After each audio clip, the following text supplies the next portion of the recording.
আর মাত্র কয়েক মুহূর্ত, তারপরেই 2024-এর বিদায় জানিয়ে শুরু হবে নতুন বছর 2025। 2025 উপলক্ষে নতুন বছরকে স্বাগত জানাতে পার্ক স্ট্রিটের অ্যাম্বিয়েন্সটা কেমন দেখে নেব। নতুন বছরকে স্বাগত জানাতে মানুষের ভিড় জমেছে পার্ক স্ট্রিটে। পার্ক স্ট্রিটে নতুন বছর উপলক্ষে নেমেছে মানুষের ভিড়। তাদের নিরাপত্তার জন্য বাড়ানো হয়েছে পুলিশ।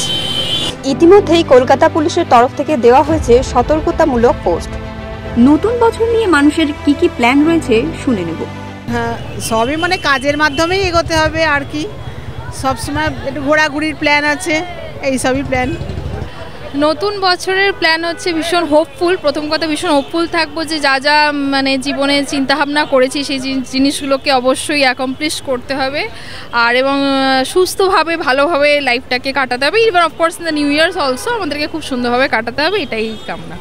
আমার আপাতত বোর্ডস আছে, আমি 95% পেয়ে জেভিয়ার্সে ভর্তি হতে পারলে বাঁচি। আমার আর কোনো রেজলিউশন নেই এই বছরের জন্যে, ঠিক আছে। আর it's just making my father proud of me.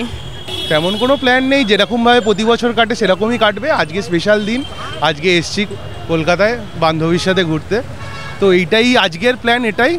তো দেখা যাক এরপরে কি হয়। তো রাতে ডিনার করেই বাড়ি ফেরার প্ল্যান আছে, বাড়ি যদি ফিরতে ইচ্ছে করে তার ওপর। ইতিমধ্যেই মানুষের ভিড় জমেছে পার্ক স্ট্রিটের রাস্তা জুড়ে। গত 25শে ডিসেম্বর বন্ধ রাখা হয়েছিল অ্যালেন পার্ক।